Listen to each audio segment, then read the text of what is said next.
Hello, I'm Zeus, and I have a complaint. Why is it that we consider some ancient things important? Things that were buried and got dusted off and put in a museum. Cave drawings, writings, and languages that went extinct. Why is it important to know the stories behind them? I find myself in this situation a lot, where I have to explain the importance of a story. And every time I sit down to explain it, the love I have for stories is renewed. For me, the most important thing in this world is stories. Why is it important to be familiar with written history and the history of that written history? So it's not just the story itself, but the story of the writing of it. The story of a place, who established it and why. An epic, a legend, a myth. We still repeat them to this day, and their structure and skeleton still works. It's not necessarily the belief of the content itself, but using it to communicate for entertainment. For instance, even though the ancient Greek pagan beliefs have now gone extinct, we still need to understand them and be familiar with all of their stories in order to study contemporary occurrences in our cultures today, be it the makeup of a certain personality type, mental and psychological disorders, a story that warns us, one that we learned from, or a story that gives us hope when we go through a rough time in our lives. We have a certain character in a story whose characteristics change with the retelling of the story through time. This is an indicator of a change that's happening in collective thought. A character that was considered to be the villain is now considered to be the victim, or the hero that we now consider to be a tyrant. When we see a movie that's an adaptation of an old story and we say things like, in the original story, it does not go like this. This is not a betrayal to the original story, but it is important for us to know both in order to understand how we are now different than how we used to be. The history of a story is a finger on the pulse of the common thought. Now I can talk more about the importance of stories and people who are experts in stories, leaders in the field. So historically speaking, tribes that have it within their tradition to sit around a fire and exchange stories are more probably going to survive as opposed to their counterpart of people who don't have it as a part of their culture to sit together and exchange stories. A culture that strengthens the sense of community through storytelling, through exercising their sense of imagination and visualization, has a higher chance for survival. All religions in all of their forms expand and communicate through stories, and despite anyone's beliefs, statistically speaking, a society where people share a belief system of any kind or definition of religion are psychologically healthier. For people who see storytelling from a flat perspective, that it's there just for entertainment, as if entertainment is not a human need, but leaving that aside now, or that people who write or tell stories are just simply people who are more fun to be around, and that's it, are not fully realizing the power that stories have to change and even create reality. Language is not a word that represents a flat meaning. This is an apple. And even that has layers and layers and layers of history. If we're really going to get into it, language has a cultural weight. That's why literal translation is wrong. Meanings are heavier, and these meanings change with time and with usage of language, which means that this cultural weight is like Play-Doh, and that's power, and everything goes back to language. And just as to understand a word, you understand it through usage and its context. To understand a word, you put it in a sentence, right? In order to add to its meaning, to enrich it, to complicate it, put it in a story. From the perspective of branding and advertisement, what's the importance of a story in establishing a commercial brand and introducing it to the market? How much does its story affect its success or its disappearance? How many shows or movies have changed our perception of the outer world, or to ourselves from the perspective of the world, in contemporary artistic production? How many stories made history or started a revolution? What are the effect of using stories for political reasons? When we call something propaganda, it's constructed narrative, it's made up, it's unrealistic, never happened. Stories. You're not only killing or wiping out or exterminating, you're erasing a history and rewriting it. A person who has a fairly encompassing understanding of the history of stories is able to criticize them correctly with the correct stories in a critical storytelling language, because stories are something that should never be belittled. It's everything. It's the difference between us and other creatures. It's the definition of human. Stories. Even the things that we say about ourselves to describe our identity. You talk about memories, those are stories. In our personal lives, our vision of our future is tied directly to our personal past. It's not about what happened to us so much as it is the story of what happened to us. What story are you telling yourself about yourself? And expand that image to the story that we've accepted about our world. A poet named Sekou Sundayatha, he says, "The earth is made of matter, but the world is made of words."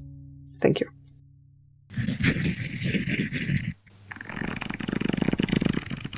Shh. Smell.